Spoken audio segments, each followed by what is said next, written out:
사무엘상 17장 27절 31절입니다. 당신의 종이 사울이다. 오늘 당신의 종이 사울이다. 37절 말씀입니다. 사무엘상 17장 37절 말씀 같이 읽겠습니다.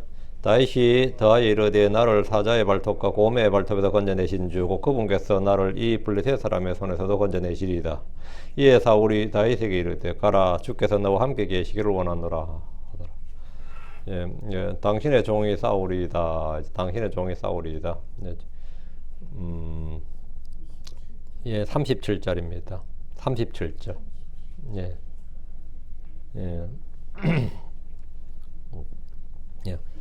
잠깐 기도하고 시작하겠습니다. 위대하시고 거룩한 주 하나님 감사합니다. 하나님께서 은혜 주셔서 오늘 주의 말씀을 풍성하게 쏟아부어 주시고 주행을 충만케 하여 주시옵소서. 또 하나님께서 이 말씀을 통해서 저에게 주시고자 하신 말씀들을 저에게 잘 받기를 원합니다. 잘 깨닫게 해주시고 좀 잘 들리게 해주십시오.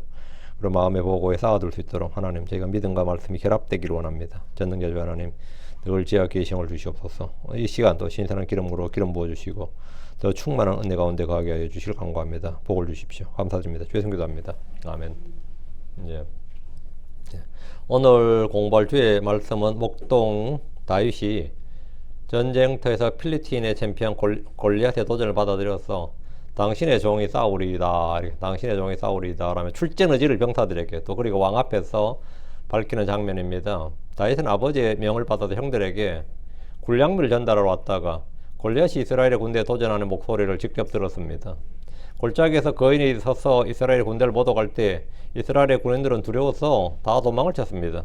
사실 지금까지 이스라엘은 골리앗에게 죽은 사람도 없고 큰 피해를 입은 것도 없었지만 그가 그들 앞에서 나와서 소리를 지를 때마다 그들의 마음 그냥 쫄아버렸습니다. 마음이 그냥 확 낙담이 되고 그냥 쫄아버린 거예요. 마귀는 울부짖는 사자처럼 삼킬자를 찾아 두루다닙니다. 그럴 때 우리가 할 일은 마귀를 대적하라는 주의 말씀에 따라 대적하는 겁니다. 영적 전쟁은 공격이 최상의 방어이고 승리하는 길입니다. 필리스틴의 거인 앞에서 도망하는 이스라엘의 병사들처럼 두려워 떨거나 도망하지 말고 다윗처럼 나가서 싸워야 됩니다. 전장의 군인들은 골리앗이 출현할 때마다 앞으로 나가지 못하고 뒤로 물러났습니다. 그가 두려웠기 때문입니다. 그를 이길 힘도 없고 이길 방법이 없었기 때문입니다. 그러나 다윗은 그를 보았을 때 싸우고자 하는 마음이 넘쳤습니다. 다윗은 철딱서니가 없는 거예요. 이 싸우고자 하는 마음이 넘쳤어요. 다른 병사들과 달리 그는 그를 조금도 무서워하지 않았습니다. 다윗이 하루 강아지 범 무서운 줄 모르는 철딱선이어서 그런 거냐 이거예요. 아닙니다. 다윗이 그 거인을 두려워하지 않은 것은 다윗 안에는 주의 영이 있었기 때문입니다.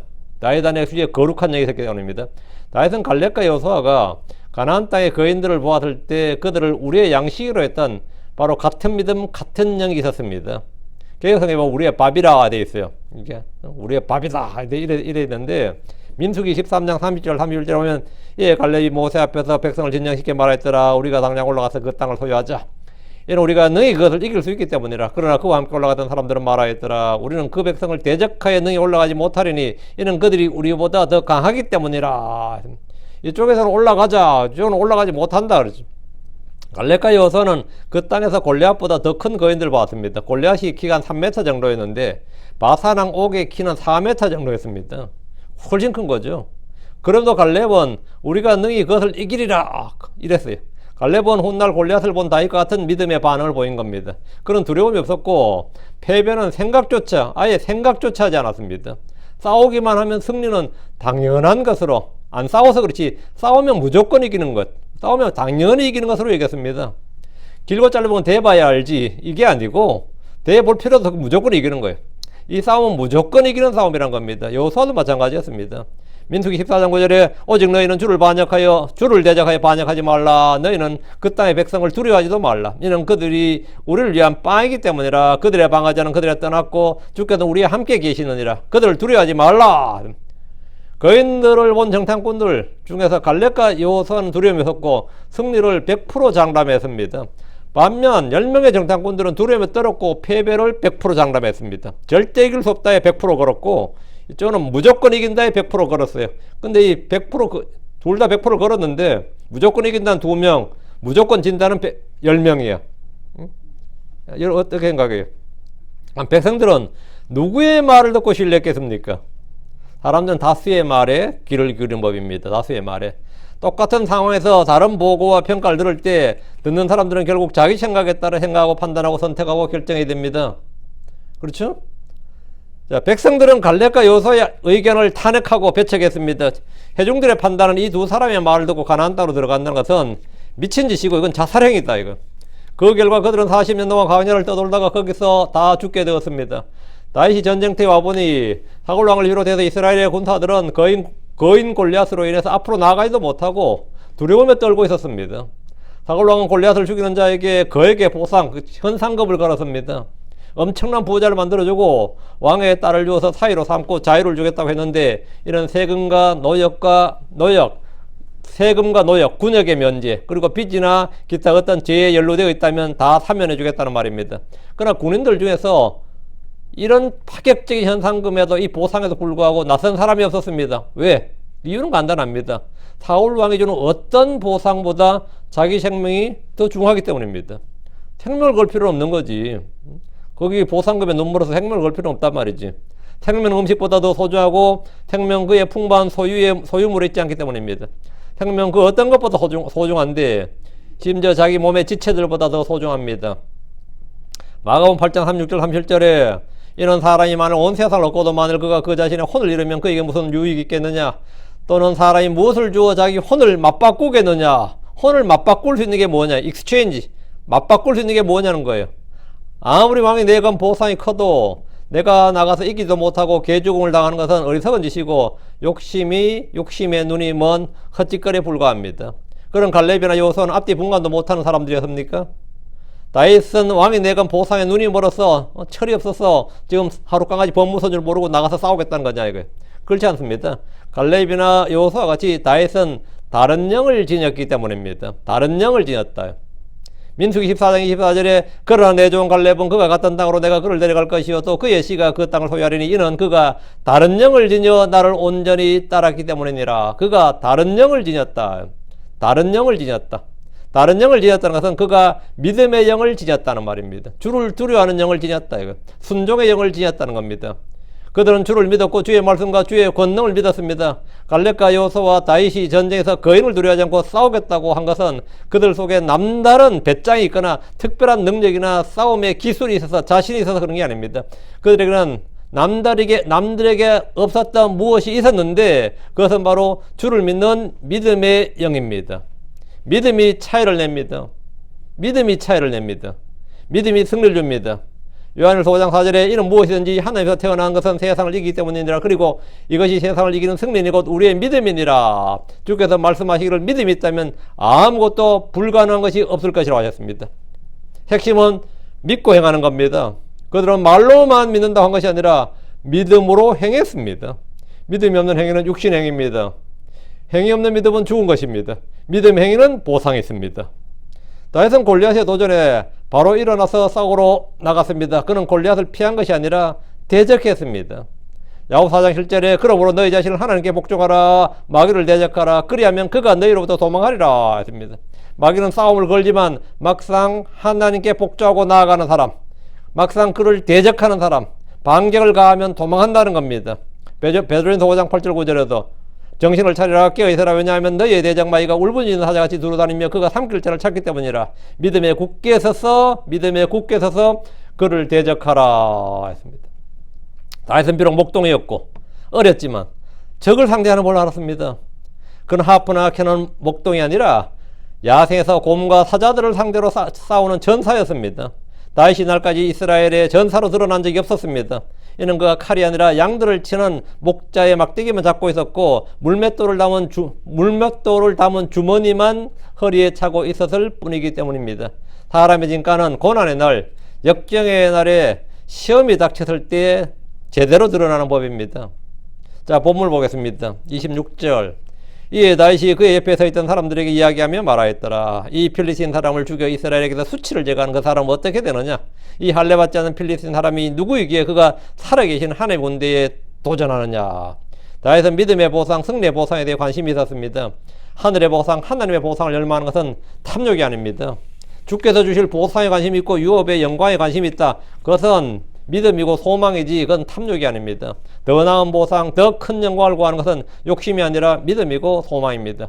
다윗은 곁에 있던 사람들에게 이야기하며 말했습니다. 이 필리스틴 사람을 죽여 이스라엘에게서 수치를 제거하는 그 사람은 어떻게 되느냐. 골리앗을 죽인 사람에게 주어지는 보상은 이미 앞에서 다루었습니다. 큰 재물이 주어지고 왕의 사위가 되고 자유가 주어집니다. 자유가 주어진다 이 말은 납세와 군역과 노역이 면제되고 죄를 지어도 사면된다는 면사권까지 주어진다는 겁니다. 면사권으로 들어보셨어요? 왕정국가에서 국가의 공로를 세운 사람들이 주어진 최대의 그 특권이 뭐냐면 반역의 죄를 제하고는 모든 죄를 사면한다는 거예요.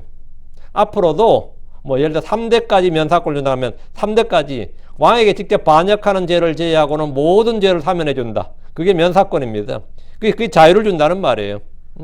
뭐 여기 성경에는 몇 대까지 그런 건 없는데 보통 그런 게 이제 자유를 준다는 말이에요. 사울 왕은 나름대로 파격적인 보상을 내걸었고 다윗은 그것을 다시 한번 확인했습니다. 그 다윗은 이 할례 받지 않는 필리스틴 사람이 누구이기에 그가 살아계신 하나님의 군대에 도전하느냐 이렇게 말하며 분노를 했는데 이는 까닭없이 누군가에게 화를 내는 것이 아니라 불의에 대한 분노입니다. 불의와 불법에 항거하는 분노예요. 사실 화를 내는 것 자체는 죄가 아닙니다. 의로운 분노나 거룩한 분노를 할 줄 모르는 성도들, 주를 위해 질투할 줄 모르는 성도들이 너무 많습니다. 대신 그들은 누가 자기를 욕하거나 자신에게 손해가 되는 것에 대해서는 크게 분노하고 참을 줄 모릅니다. 자기가 상하는 것에 대해서는 당장 반응이 나와요. 뭔가 반응이 나옵니다. 자아가 상하는 것에 대해서는 민감하게 반응하는데 그건 그의 정과 욕심, 육신이 십자가에 죽지 않았기 때문입니다. 저도 제 안에서 자주 육신이 발현되는 걸 보는데 아무리 누르고 있어도 소용없습니다. 딱 그 조건이 갖추어지고 환경이 주어지면 탁 드러납니다. 이것은 십자가의 죽음으로서만 해결됩니다. 죽음으로서만 해결돼요. 다윗은 하나님의 이름, 하나님의 군대, 하나님의 유산, 하나님의 무엇에 대해서 민감하게 반응했습니다. 그는 하나님의 사람이고 영적인 사람이었기 때문입니다. 27절 이에 사람들이 이 같은 식으로 그에게 대답하여 말하였더라. 그를 죽이는 사람이 이렇게 되리라. 다윗의 질문에 거기 있던 사람들이 아는 대로 그들이 들은 대로 대답해 줬습니다. 거기서 사울 왕이 내건 그 현상금, 그 보상에 대해서 모르는 군사가 없었던 거죠. 그를 죽이는 사람이 이렇게 되리라 하면서 왕의 보상과 파격적인 혜택에 대해서 말해 줬습니다. 이것은 이미 앞에다 다룬 세 가지입니다. 막대한 보를 주고 왕의 딸을 주고 그리고 자유를 준다. 하늘의 보상은 이보다 훨씬 더 크고 영광스러운 겁니다. 하늘의 보상은 이거보다 훨씬 사울 왕이 제시한 것보다 훨씬 더 크고 영광스러운 것이 주께서 그날에 주를 위해 수고한 모든 성도들에게 그가 한 일과 행위에 따라서 보상을 주실 것입니다. 보상은 뭐냐? 각 사람이 일한 대로, 각 사람의 행위에 따라 수고한 대로 주신다 이거예요. 의의 관과 영광의 관, 생명의 관, 기쁨의 관, 썩지 않을 관이 주어지고 그분과 함께 이 땅에서 왕과 제사장으로서 영원토록 통치할 겁니다. 이거 엄청난 이야기입니다. 자, 28절 너무 엄청나서 별 실감이 안 돼. 별로 너무 적당히 해야지 실감이 되지 뭐 너무 엄청나 버리면 실감이 별로 안 나요. 28절입니다. 그리고 그의 마정 엘리압이 그가 그 사람들이 말할 때 들었더라. 형이 들었어요. 이 엘리압의 분노가 다윗을 대적하여 타올랐더라. 또 그가 말하였더라. 내가 어찌 이리로 내려왔느냐? 광야에 있는 그 적은 양들을 내가 누구에게 맡겼느냐? 나는 내 교만과 내 마음의 무례함을 안 하리. 이는 내가 전쟁을 구경하려고 내려왔기 때문이라. 제일 분노한 사람이 누구예요? 예, 엘리압이었습니다. 이 엘리압은 첫째고 다윗은 여덟째라 그러죠. 첫째하고 여덟째 사이는요 나이 차이가 적잖아요. 2년 터울이면 16살이야. 3년 터울이면 뭐죠? 27살 차이야. 거의 30년 차이라고. 아버지 아들 뻘입니다. 연년생이라도 8년에서 9년이지 그죠? 연년생이라도 계속 나왔어도. 그러니까 보통 저희도 그렇지만요 집에서 아버지보다 무서운 게 형이야. 이 형제끼리 잘하면 그 엘리압이 딱 저리까지 막내 다윗이 전장터 와서 꼴값을 떨고 있는 거야 지금. 형 입장에서 어떻겠어요? 내가 얼굴을 못 들겠다, 창피해서 얼굴을 못 들겠다 뭐 이런 거죠. 다윗의 가장 큰 형이었던 엘리압이 다윗이 말한 걸 들었습니다. 8 형제 중에서 첫째와 막내는 나이 차이가 적지 않게 나기 때문에 이런 경우는 아버지보다 더 무서운 게 형입니다. 특히 맏형과 막내는 말이 형제이지 부자지간으로 보일 정도가 됩니다. 실제 그렇습니다. 부자지간으로 보여요. 그럼 만약 엘리압이 일찍 장가 갔으면 말이죠 다윗 같은 아들 둡니다. 오히려 다윗보다 나이 많은 아들 둘 수도 있어요. 실제로 저희 동네에도 실제로 그런 경우가 있었습니다. 저희 동네에도 시어머니가 낳은 애하고 며느리가 낳은 애하고 같은 애 태어나가지고 그래가지고 같이 자랐어요. 뭐 근데 그보다 훨씬 더 한 거지 이거는. 그 엘리압은 다윗의 말 듣고 은혜를 받거나 도전을 받거나 크게 놀란 것이 아니라 그를 대적하여 분노가 타올랐습니다. 막내 다윗이 철이었고 건방지게 나댄다고 생각하기 때문입니다. 전쟁터에 와서 제잘거린 다윗을 볼 때 형으로서 한심하게 느끼다 못해 수치스럽게 생각할 수도 있습니다. 엘리압은 다윗에게 내가 어찌하여 이리로 내려왔느냐, 광야에 있는 그 적은 양들을 내가 누구에게 맡겼느냐, 얘는 양이나 칠 것이지 어디 감히 전쟁터에 와가지고 여기서 이게 지금 피가 튀기는 전쟁터인데 여기 와서 까불고 있느냐 이거예요. 아주 강한 책망입니다. 여기서 쓸데없는 소리 하지 말고 빨리 돌아가서 너희 할 일을 하란 말입니다. 들에서 아버지의 양들이나 칠 것이지 왜 전쟁터에서 얼쩡거리고 까불고 다니냐, 왜 끼어들고 난리냐 이거예요. 그래서 나는 내 교만과 내 마음에 무례함을 안 하니 이런 내가 전쟁을 구경하려고 내려왔기 때문이라. 엘리압은 다윗의 마음이 교만하고 무례하다고 합니다. 엘리압이 다윗을 어떻게 보고 있는지 이 말 속에 다 들어있습니다. 참 가짜않게 한심하게 본다 이 말입니다. 엘리압의 입장에서 다윗은 아직 어린아이요, 사리 분별하지 못하고 건방진 아이고 전쟁을 놀이 정도로 생각하는 아이로 보일 수 있습니다. 충분히 그래 볼 수 있죠. 엘리압은 나름 다윗을 안다고 하지만 그의 마음에 있는 주의 영을 볼 수 없었고 그의 믿음과 담대함을 전혀 볼 수 없었습니다. 그걸 본 사람은 누구냐? 이스라엘에는 사무엘 하나밖에 없어요. 그리고 하늘에 계신 하나님이 봤어요. 하늘에 계신 하나님이 사람의 속 중심을 다 보니까 하늘에 계신 하나님이 다윗의 마음을 알고 보시고, 그다음에 이제 하나님의 말씀을 들은 사무엘 정도면 이제 이 다윗이 어떤 사람인지 아는 거지 아무도 몰라요. 물론 이제 사울의 신하들 중에서 이제 다윗을 추천할 때 보면 그 추천사가 어때요? 다윗이 굉장히 훌륭한 그 청년이라고 추천하죠. 육신적인 사람들, 본성에 속한 사람들에게 영적인 사람들은 교만해 보이고 무례해 보일 수 있습니다. 이 육신과 영은 항상 부딪혀요. 육신적인 사람이 영적인 사람을 높게 평가하는 부분은 없습니다. 당연히 그런 일은 없어요. 성령 충만한 사람들은 육신적인 크리스천들에게 무례하다거나 교만하다는 판단과 정죄를 받는 경우가 허다합니다. 사람들의 눈치를 전혀 보지 않고 믿음으로 생각하고 말하고 판단하는 것이 그들에게는 터무니없고 어리석게 느껴지기 때문입니다. 그리고 사회성이 없는 것처럼 보입니다. 저는 많은 선배 목사들에게 성경으로 뭔가를 말하다 이런 정죄 판단을 자주 들었습니다. 예의가 없다, 속불장구이다, 성숙하지 못하다, 성화가 안 된 사람이다, 별별 소리를 다 들었는데 별로 개의치 않고 계속하면 어떨 것 같아요? 더 욕먹습니다. 더 욕먹어요. 뭐 다른 거 없고 더 욕먹어요. 다윗을 정죄한 사람, 판단한 사람은 남들이 아니라 그의 큰형이었습니다. 이것은 교회 안에서 마찬가지입니다. 믿음이 충만하고 성령으로 충만한 성도들은 육신적인 성도들의 강한 저항을 받고 특히 짬밥이 오래된 성도들에게 큰 욕을 먹어요. 자, 29절입니다. 이에 다윗이 말하였더라. 내가 지금 무엇을 하였나이까? 아무 이유가 없겠나이까? 다윗의 소박한 저항이죠. 이게 성경 버전으로 하니까 이렇게 다윗이 뭐래? 내가 지금 무엇을 하였나이까? 아무 이유가 없겠나이까? 이게 이제 성경 버전인데 다윗의 형의 그 엘리압의 분노에 다윗이 굉장히 차분응답했는데 내가 지금 무엇을 하였나이까? 아무 이유가 없겠나이까? 이 말은 그 성경식 표현이고 요즘식으로 하면 내가 뭘 했다고 나한테 큰 소리야 지금 이거지. 내가 뭘 잘못했다 왜 나한테 난리야. 우리 식으로 하면 왜 나한테 이 지랄이야 이 말이에요. 응?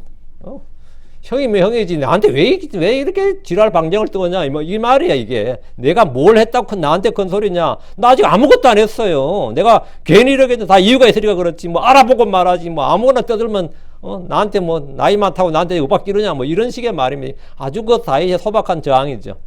그 성경을 이런 식으로 이제 현대어로 바꾸어서 출간한 책이 있어요. 이게 메시지 바이블입니다. 메시지 바이블은 근데 뭐 욕도 많고 거기는 뭐 지랄이니 이런 것도 다 있어요. 그 성경에는 그 너한테 왜 이렇게 난리치냐 뭐 이런 식이다 말이야. 그 성경을 이런 식으로 이제 바꿔서 출간한 책이 이제 메시지 바이블인데 이제 그 메시지 바이블을 번역하신 분이 이제 목사님이었습니다. 근데 그 목사님도 교회가 안 됐어요. 뭐 성경 공부하러 나오라고 하면서 뭐 나오지도 않지. 나온 사람들한테 성경 읽어주면 설교하면 아무도 알아듣지 못하고 그냥 뭐 몸이 건조하기가 짝이 없었고 그래가지고 하도 이제 이게 안 되니까 성경 읽으면서 이제 전혀 감흥도 못 느끼고 성도를 전혀 이해도 못한다는 사실을 알았어요. 그래서 흥미롭게 현대어처로 된 상황을 재설정해서 지금 제가 하는 것처럼 이렇게 말했더니 사람들이 전부 다 흥미진진하게 잘 듣더라. 잘 쉽게 알아듣더라는 거예요. 그래서 그냥 거기서 시작해가지고 성경 전체를 나름대로 각 책에서 출간했는데 엄청 많이 팔렸습니다. 엄청 많이 팔렸어요. 그거 보면 뭐 요즘은 개 XX도 나오고 뭐 쌍시옷과 비읍도 나오고 막 그래요. 거기는. 그러니까 이게 뭐 팔리더라는 거예요. 그러니까 목회 때려치우고 아예 거기에 전념 신약만 냈다가 출판사에서 이거 잘 된다 구약까지 내달라 그래가지고 구약이 흥미 더 진진하네. 그리고 아직까지 구약까지 내버렸는데 그걸 메시지 바이블이라고 하는데 바이블이 아닙니다. 우리는 쉽게 알아듣는 것을 이제 우리가 쉽게 알아듣게 하겠다. 이건 좋은 의도해 보겠죠. 근데 주의 말씀을 설명하고 해석하는 것과 설명해주고 해석해주는 것하고 본문의 말씀에 손을 대는 것은 전혀 다른 겁니다. 그건 전혀 다른 거예요. 다윗은 나 생각이 있어서 이러고 있다는 걸 말했고 형이 뭐라고 하든지 그만둘 생각은 전혀 없었습니다. 이 전쟁터에서 형한테 함부로 그렇게 까불었다가는 이 자리에서 요절 날 수도 있고 나중에 전쟁 끝나 집에 가서도 요절 날 수 있기 때문에 다윗이 그 정도로 쌍욕하며 덤벼줄 수 없는 거잖아요. 그러니까 내가 지금 무엇을 하였나이까 아무 이유가 없겠나이까 이 정도예요. 아주 소박한 저항을 했는데 30절 그리고 그가 그로부터 돌이켜 다른 사람을 향하여 같은 방식으로 이야기하였더라. 이에 사람들이 전과 같은 방식으로 다시 그에게 대답하였더라. 그러니까 형이 뭐라고 하든 뭐 한 거죠? 그냥 개무시한 거예요. 형이 뭐라고 하든 간에 그냥 쌍무시하고 계속 떠들고 다닌 거야. 응? 그 다윗은 왜 이 사람 저 사람이 같은 말을 또 묻고 또 듣고 하는 거죠? 그건 형이 엘리야베가 말했던 대로 다 이유가 있었습니다. 이유가 없겠나이까? 이유가 있다고. 이유가 뭐냐고. 자기가 싸우고 싶다 이 말입니다. 자기가 출전하고 싶었다 이거요. 근데 자기가 출전하고 싶은데 어떻게 출전해? 자꾸 소문내서 병사들 사이에 싸울 사람이 있다는 걸 알려주는 거예요. 여기저기 소문을 내는 것은 여기에 골리앗을 대적해서 싸울 사람, 이 보사에 관심 있는 사람이 하나 나타났다는 거야.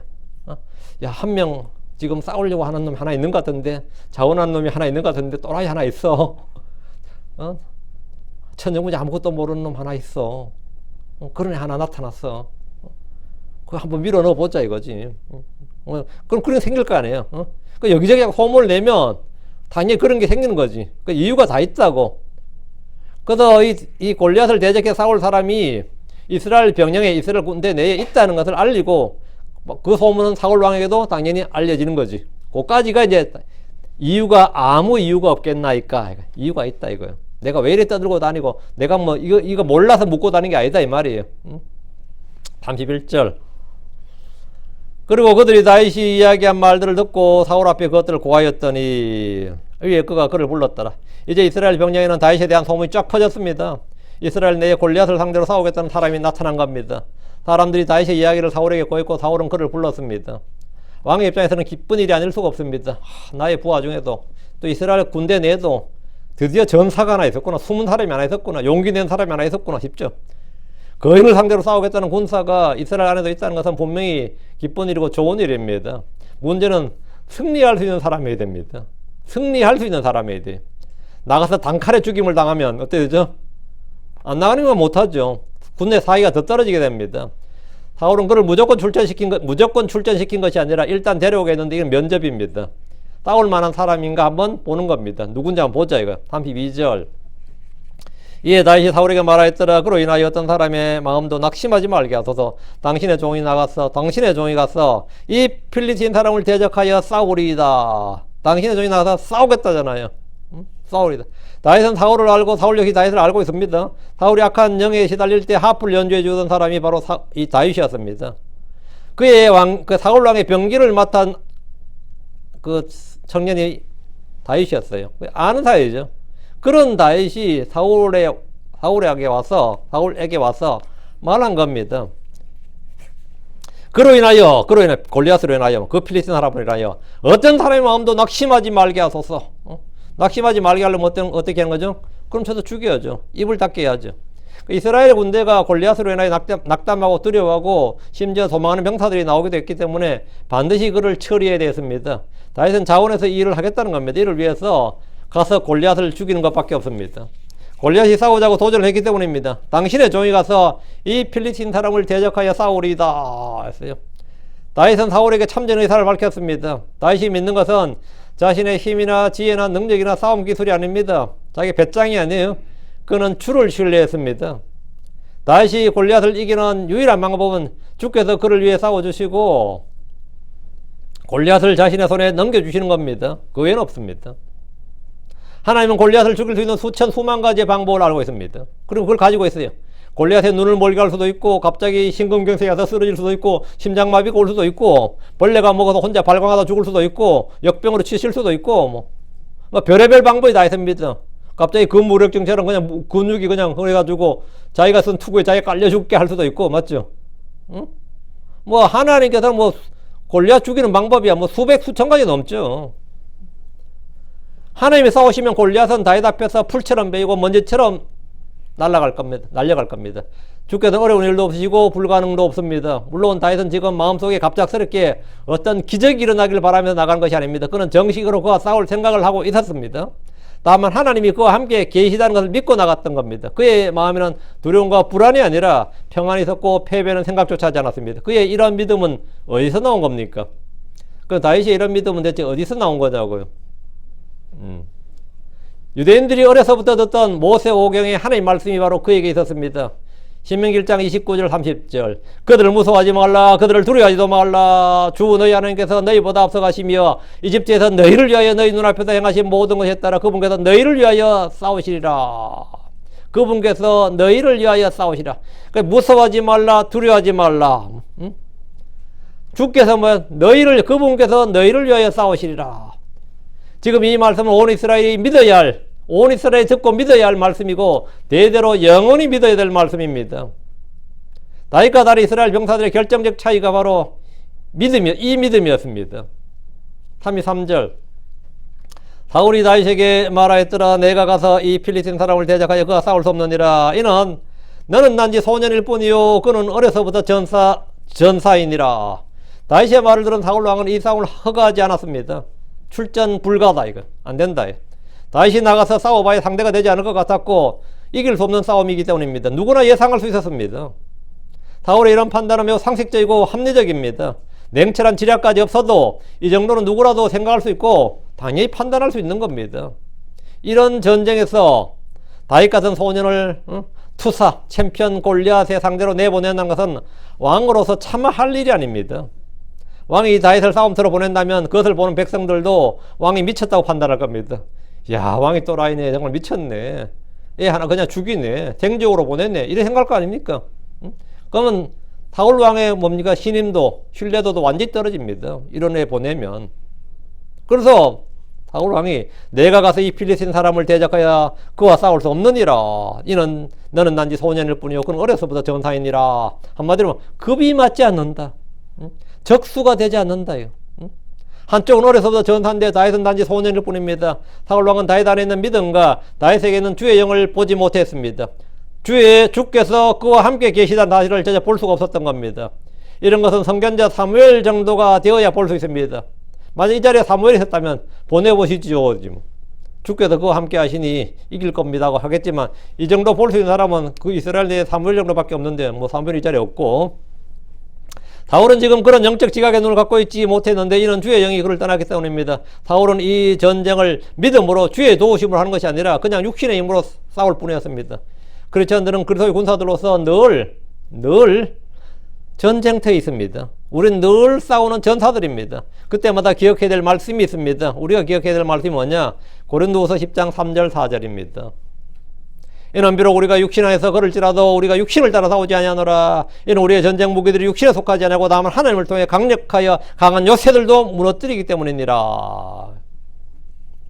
우리는 육신의 지혜나 힘으로 문제를 해결하려 할수록 그 문제는 풀리는 것이 아니라 더 꼬이는 것을 경험합니다. 그것이 사람과의 문제든 일이든 사업이든 돈이든 건강이든 뭐 해결하려고 애를 쓰면 쓸수록 더욱 어려워지고 승리가 아닌 패배를 경험한다면 주를 찾고 그분을 부르십시오. 저도 늘 문제를 접합니다. 어떨 때는 피해버리고 어떨 때는 무시해버립니다. 잘 이기지 못할 때가 많다는 그런 생각을 하게 됩니다. 다윗처럼 믿음으로 주를 의지해서 싸우는 것이 아니라 육신을 따라 싸우기 때문에 그렇다는 걸 알게 됩니다. 사울은 골리앗을 이길 무기가 없었습니다. 다윗은 거의 다윗은 거인 골리앗을 이길 수 있는 방법, 길이 있었습니다. 그것은 바로 주의 이름으로 싸우는 겁니다. 우리는 아주 사소한 다툼 싸움에서부터 큰 전쟁에 이르기까지 늘 주의 이름을 사용해야 됩니다. 주의 이름을 사용하고 주의 말씀을 사용해야 됩니다. 주의 말씀을 사용하는 법을 알아야 됩니다. 34절 이에 다윗이 사울에게 말하였더라. 당신의 종이 그의 아버지의 양들을 지켰나이다. 또 사자와 곰이 와서 양떼기 어린 양을 잡아갔나이다.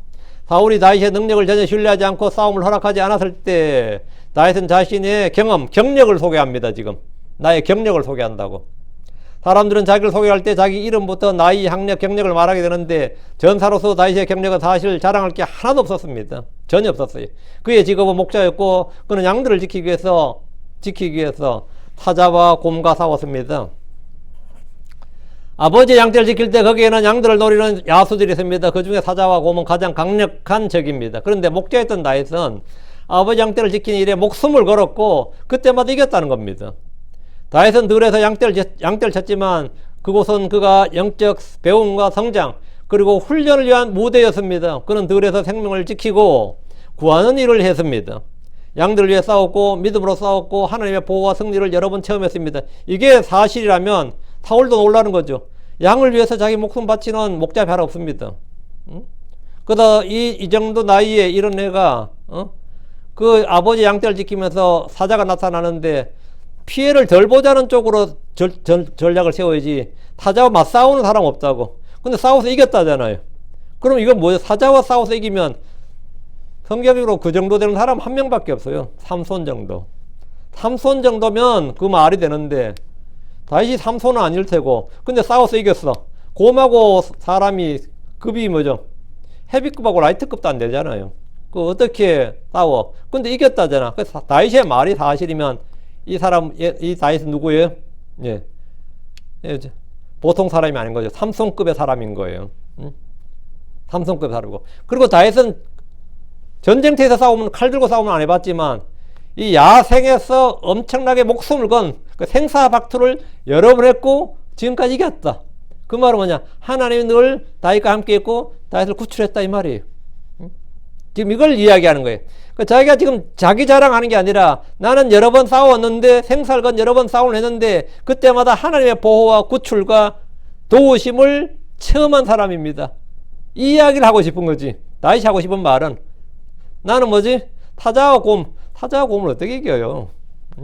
사자와 곰을 어떻게 이겨? 총을 들고 있는 것도 아닌데 어떻게 이겼겠어요? 나는 하나님의 보호와 승리를 여러 번 체험했다 이거죠. 여러 번 체험했다 지금까지. 내가 지금 살아있잖아. 그래서 다윗은 어떤 신학교나 신앙서적을 통해서 배운 것이 아니고 그래서 믿음을 배운 게 아니라 실제 삶에서 이 야생의 이 야수들과 싸움터에서 나는 뭐냐 이 전쟁 기술을 습득했고 이기는 법을 습득했고 양들을 구출하는 법을 습득했는데 이거는 뭐냐 하나님이 나와 함께 계셨다 이거. 난 그걸 여러 번 체험했다 이거예요. 그걸 지금 증언하고 있는 겁니다. 35절 그리하면 내가 그를 따라가서 그를 치고 그의 입에서 그를 구출하였나이다. 또 그가 나를 대적하여 일어날 때 나는 그의 수염을 잡고 그를 쳤으며 또 그를 죽였나이다. 뭐 초인이에요? 다윗이 무슨 초인이냐고. 어떻게 사자 수염 잡고 이겨. 사자가 병든 사자였어. 병든 사자도 이기기 어렵습니다 실제로. 다윗은 이미 여러 차례 생살건 전투를 해본 경험이 있다는 걸 말합니다. 그는 양떼를 지키기 위해서 사자와 곰의 입에서 양들을 구출했습니다. 그래서 다윗은 생명을 구출하는 일에 자기 생명을 걸었다 이 말이죠. 양들을 위해 생명을 버렸다 이거예요. 다윗은 사자와 곰의 수염을 잡고 그를 쳤다고 했는데 칼이나 창을 들고 멀리서 공격한 것이 아니라 몸과 몸을 부딪히는 근접 박투를 했다는 겁니다. 실제로 말해 웬만한 칼로 찔러도 이 사자나 곰의 그 가죽이 만만치가 않습니다. 찔러도 잘 들어가지도 않아요. 근데 이게 근접 박투를 했다는 거예요. 생살건 이런 전투를 해본 사람은 이스라엘 안에서도 많지 않을 겁니다. 그는 생사를 넘나들며 두려움 없이 싸웠던 경험을 말하고 있습니다. 그는 선한 목자였습니다. 보통 야수들이 오면 양들보다 자기 안전과 자기 목숨을 먼저 챙깁니다. 그러나 다윗은 평소 아버지의 양떼를 먹였고 지켰고 구출하는 일에 진심이었습니다. 이 일은 예수로의 사역을 잘 보여줍니다. 예수님은 이스라엘 집에 잃어버린 양들을 위해서 자신의 생명을 내놓는 선한 목자이셨습니다. 그분은 잃어버린 양들을 찾아 구원하셨습니다. 양들을 하나도 잃어버리지 않고 끝까지 지키셨습니다. 엄청난 힘과 스피드를 가진 야수들을 상대로 싸워서 이길 정도라면 다윗의 전투력은 생각보다 꽤 강할 수 있습니다. 이거는 뭐 이 사람은 기적의 소년이냐 이거야. 응? 이 친구는 뭐 초인의 슈퍼히어로냐 이거야 다윗이. 지금 뭐 들어보니까 사자와 곰을 함부로 이길 수 있는, 그것도 수염 잡고 싸워서 이길 수 있는 사람은 지상에 거의 없습니다. 골리앗이 싸워서 그랬다면 말이 돼요. 골리앗이 사자를 때려잡았다 그러면 뭐 가능한데, 지금 다윗이 싸워 이겼다 그러면, 그런 경험이 몇 번 있다 그러면 싸울 만한 데지. 다윗은 지금 자신의 힘을 자랑하거나 그자는 경력을 자랑한 게 아니죠. 지금 육신을 신뢰하는 것이 아니라 그동안 그에게 베푸신 하나님께서 자기가 어떻게 함께 하셨고 자기를 지켜주시고 구출하셨고 싸우게 하셨는지, 그렇게 승리를 주셨는지 하나님의 함께 하심, 하나님의 도우심과 은혜를 지금 사울 왕 앞에서 증언하는데, 사울도 한때 성령을 받아봤던 사람으로서 어때요? 아, 그거 가능하다 이거예요. 우리는 어때요? 이게 영적이라는 사람들이 한 가지 있죠. 저 같은, 우리 다 크리스천이잖아. 우리 최소한 뭐 어쨌든 간에 영적인 것을 좀 아는 사람들은 그 마귀 새끼들이 접한 영적인 이야기를 해도 그럴 수 있어. 그렇죠. 그럴 수 있어. 그런다고. 왜? 이쪽 세계에 대해서 말이 통한다고. 아, 그 사람이 뭐 하고 하면 그럴 수 있지. 뭐 마귀 들려도 그럴 수 있지. 이런 말 하죠. 마귀 들려서 그럴 수도 있지. 뭐 성령 충만하면 그럴 수도 있겠지. 그 사람 성령 충만해서 그럴 수도 있겠지. 그리고 그런 건 없어. 이러지 않잖아요. 우리는 그러지 않는다고. 특이한 체험했다 그래도 뭐 그럴 수 있겠지. 뭐 충분히 하나님께서 은혜 베푸시면 그럴 수 있겠지. 하는데 사울 왕도 어땠다고요? 엘리압은 말도 안 되는 소리 했는데 사울 왕 입장에서 뭐죠? 나도 한때 성령 받아봤던 사람으로서 때 다윗이 하는 말 딱 들을 때 그럴 수 있겠네. 주의 영이 함께하는 놈이면 그럴 수 있겠네. 그럼 어떻게 된 거죠? 마음이 동해 안 동해? 동의가 되죠. 이는 그에게 주의 영이 임하지 않고는 불가능한 일인데, 그럼 이 아이에게 지금 주의 영이 임했구나. 주의 영이 함께 했구나. 이거는 엘리가 사무엘한테 했다 똑같은 거예요. 엘리도 한때 주의 말씀을 들어본 적 있는 사람으로서 사무엘에게 주께서 말씀이 임할 때 주께서 너에게 말씀하시는도다 하고 말해줄 수 있었던 거지. 그 사울도 마찬가지였던 거죠. 36절, 당신의 종이 사자와 곰을 죽였나이다. 이 할례 받지 않는 필리스틴 사람도 그 짐승들 중에 하나와 같이 되리니 그가 살아계신 하늘 군대에 도전하기 때문입니다. 하나님을 모독하고 하나님에게 도전하는 거다 이거야. 그런 놈은 살 수가 없다. 하나님께 덤벼들어서 멀쩡한 놈은 없다. 지금 다윗이 지금 이야기를 하는 거죠. 내가 잘 싸워서가 아니라 왜 골리앗이 질 수밖에 없느냐? 왜 질 수밖에 없어요? 하나님의 군대에 도전했기 때문입니다. 이랬어요. 말이 돼야 안 돼요? 말이 됐지. 사울도 한때는 성령을 받아봤던 사람으로서, 주의 기름 부음을 받아봤던 사람으로서 충분히 뭔 말인지 이해를 하죠. 사울도 왕이 되기 전에 잃어버린 아버지의 낙을 찾아서 길을 나섰다가 사무엘을 만났고 그에게 기름 부음을 받고 주의 영이 임했습니다. 구약시대 주의 영이 임했던 사람들은 주의 말씀을 전한 것 외에도 놀라운 일을 하게 되는데 그중 하나가 민족의 구원자가 되는 것이었습니다. 전사가 되는 것이었다고. 사사들이 모두 그런 예입니다. 주의 영이 임했을 때 그들은 전사가 되었고 적들의 손에서 주의 양떼를 구출하는 전사고 영웅이 되었습니다. 사울왕도 그랬던 사람이에요. 온넬부터 사무엘까지 모두 그랬는데 사울왕도 주의 영이 임한 후에 암몬족 속을 치고 큰 승리를 거두었습니다. 그때 사울은 두려움이 없었습니다. 지금 다윗이 하는 말은 그의 속에 주의 영이 있다는 것을 확실히 보여주고 증언하고 있는 겁니다. 이 애가 하는 말이 맞다면 지금 주의 영이 임한 거예요. 곰과 사자와 맨몸으로 싸워 죽였다는 것은 골리앗 정도의 거인을 하면 이해되지만 보통 사람이면 말해도 모두 거짓말로 생각할 일이고, 야, 구라를 쳐도 좀 그만 쳐라. 안 그러겠어요? 제가 여러분한테, 제가 어릴 때 시골에 있었는데 늑대를 제가 한 수서 때려 죽였습니다. 그럼 뭐라 하겠어요? 너무 진짜 미친 소리 하고 있네. 참 오바하네. 여러분 안 그러겠어요? 근데 제가 그때 사실 제가 주의 영을 받았어요. 그러면 아이고 놀고 있네. 안 그러겠어요? 누가 그걸 믿어? 제가 늑대 때려잡았다 그러면 믿겠어요? 오소리나 때려잡겠냐? 안 그래 솔직히? 오소리 때려잡겠어요? 근데 지금 다윗이 지금 뭐 곰과 사자를 죽였다잖아. 그것도 맨몸으로 싸웠어. 다 거짓말로 생각할 일입니다. 다윗은 지금 골리앗을 뭐라 그런 거예요? 들에서 싸웠던 곰이나 사자 중에 한 마리 정도로 생각하고 있습니다. 이 할례받지 않은 필리핀 사람도 그 짐승들 중에 하나가 되리니 이랬습니다. 이 할례받지 않은 사람, 이 말이 뭐예요? 이방인 이교도들에 대한 유대인들의 시각이죠. 그 유대인들의 시각. 그 이방인들과 이교도들, 유대인들은 한풀 아래로 본 거죠. 이 할례받지 않는 놈이 이 말은 뭐예요? 이 할례받지 않은 사람이 이 말은 뭐예요? 완전히 깔보는 거예요. 완전히 깔보는 거예요. 우리가 짐승을 대할 때 어떻게 해요? 짐승을 넣을 때 이 말 못하는 짐승이 이만을 말하는 거 하나로 완전 구분 지어집니다. 확 깔아뭉갤 때 하는 게 이제 이 말 못하는 짐승이 이 네 발로 걷는 짐승이 이런 게 전부 다 깔아 한 단계 격하하는 거잖아요. 그 특징을 들어서. 유대인들은 그냥 이교도들 대할 때 뭐 그게 뭐 그래 중요하냐 싶은데 이 할례받지 않는 짐승이 이 할례받지 않는 사람이 이러면 일단 한 단계 아래로 보는 거지. 그 할례는 언약의 백성, 하나의 백성임을 몸에 새기는 언약의 표적입니다. 그들에게 이방인은 할례받지 않은 사람, 그 무할례자, 즉 하나님 없는 자, 죄와 허물 가운데 죽은 자들입니다. 유대인들의 입에서 이 할례받지 않는 자 이런 말이 나오면 그 사람을 인간 취급도 하지 않는다 이 말이에요. 인간 취급도 하지 않는다. 완전 개무시하는 말입니다.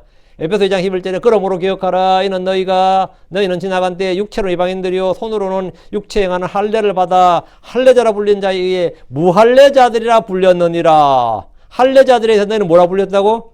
무할례자들이라 불렸느니라 했다고. 다윗은 골리앗을 그렇게 불렀습니다. 그리스도 안에서는 할례 무할례가 아무것도 아닙니다. 고린도전서 7장 19절에 할례가 아무것도 아니요 또 무할례도 아무것도 아니로되 오직 하나님의 명령들을 지키는 것뿐이니라 했습니다. 갈라디아서 5장 6절에도 이는 예수 그리스도 안에서는 할례가 아무 효력이 없으며 또 무할례도 그러하니라. 그리스도 안에서는 할례 무할례가 아무 효력이 없는데 구약의 유대인들에게는 그렇지 않았습니다. 이 할례 받지 않는 놈이 하면 뭐죠?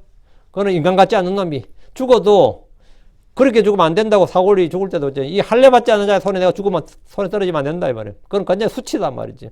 응? 예. 지금 그 자리에 있는 모든 이스라엘 병사들 중에서 할례 받지 않은 사람이 없습니다.